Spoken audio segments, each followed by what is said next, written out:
here's my Age of Ultron review. I just saw the movie last night, and it was okay.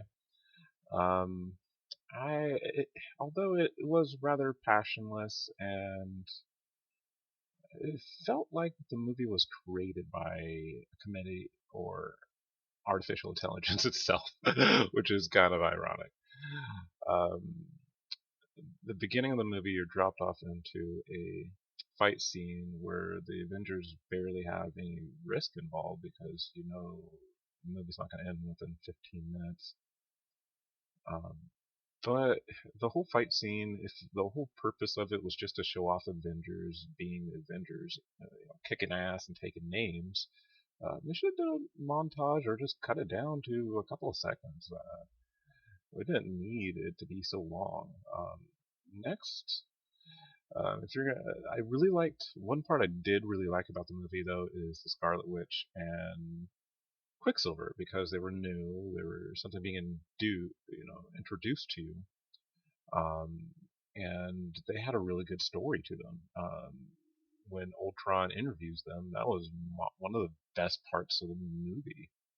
Um, Now getting back to my main train of thought here is there's so many different parts to the movie too. Like when you go back to think about it, there's no real linear line to it. It just feels like it was cut into pieces. Like it just was cut down. Like there was no real person to say, if you cut it even more, it's just gonna lose all its feeling. Um, it it needed to be longer, or instead of making it longer, why didn't they just take another of their single character movies, make a new single character movie, and make it a prerequisite? I feel like all the movies that led into it, the second Captain America, the second Thor, they didn't have um, Iron Man 3. They didn't have really any real. They missed opportunities to lead up into another Avengers. It was really good for their old solo stories, but I think what made the first one so great is because it felt like the solo stories led into the Avenger movie. It was dependent on those movies. The second Avengers is really dependent on nothing. It's just a random movie. Of course, you have all your character development. You don't really need to introduce any of the characters anymore. But you do. They did forget that they need to introduce the storyline. You need to know why this action is happening, not just random action, random action, random action, and then some. It does feel like you get dropped into a movie that was already. It feels like the beginning part of the movie probably was the part where they cut out the hour or whatnot. All right, now let's talk Ultron. Ultron was great. I liked his character. My only complaint about Ultron really is the fact that I think they needed to do a special effect on his voice to make him sound more artificial instead of human. Um, James Spader did a really good job. A lot of his lines came off well, but some lines just came off just a tad bit too human. Um, but that's really just a nitpick. There's no real problem there. He was created a little too quickly. Although I guess that was kind of what the whole point was that he was created and boom, he's there. And they're like, fuck, what do we do? I feel like Ultron actually in the movie is better than the comic character. I think they handled the overall plot of Ultron better than they did in the comics. I mean, the Age of Ultron in the recent comics was, oh, it kind of felt like the movie a little bit rushed. Um, and the heroes were just defeated so quickly. You're just like, what the heck, what the hell did this happen in the comic? So when I reread some of those, I'm like, well, it feels like a bad setup for something else. And that's actually what the movie shares in common as well, is that Age of Ultron feels like it's just setting up for Captain America's Civil War, uh, which feels like it's going to be the best movie of the current phase of Marvel movies after after Avengers.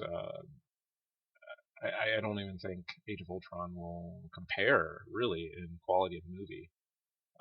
As for box office numbers, obviously Avengers just dominates. It's becoming more of a Transformer situation where it's generating lots of money, but it's not good. It's just a money maker. It's almost like a stock or something where it doesn't have to be good. It just has to make money. The best part of the movie was the Iron Man scene. That's definitely Iron Man versus the Hulk. That was. I wish it wasn't in the first preview because it would have been more badass to go in blind on that part. But the Iron Man Hulk battle is pretty much one of the best reasons to watch that movie. It's just to watch that play out in the theater in 3D. Um, I mean, you can't get much better than that. The other battles are okay. Seeing Vision, Vision was. I honestly don't give a crap about him in the comics, and on screen he's freaking badass. One of the best, one of the best characters in the movie. I feel like a lot of the old Avengers, well, not really, they're not old, but the Avengers from the first movie, they really didn't have that much direction. It was all Mark Ruffalo and Scarlett Johansson. Everyone else was kind of just, they felt like they were tired of playing the roles almost. Thor, Thor's Thor. He always seems like he's just going to be Thor, but even I mean, he just had so little time on screen that you didn't feel like he really cared. Um, you know, he's gonna have his own movie next again, Thor 3, so why not? I really liked Thor 2, by the way. That was a great movie. I hated Iron Man 3. Just couldn't just couldn't get around to that twist. It killed it for me. So I mean, the last couple Marvel movies have, I don't know. I'm not starting to go. They're starting to go downhill. I swear to God. If it wasn't for Captain America: Civil War, I would probably start skipping them and just watching them at home. So that's my thought on the Iron Man Hulk battle. Um, another, another big part of it was just the conclusion, ending. It seemed okay for me. I mean, Hawkeye was a big part of this movie. That was cool. Quicksilver dies. I was kind of sad about that. I was like, what? Not one of the new ones. Come on. I feel like people should have died in the movie because everyone was just I don't know. It felt very little. Like, there was very little risk in the movie. Like, instead of being epic, it just felt like, this is what the Avengers do on a Tuesday.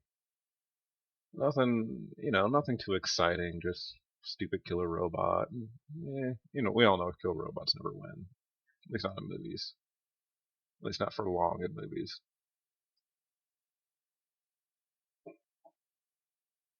What would I do to make the movie better? Well, that's a good question to ask myself.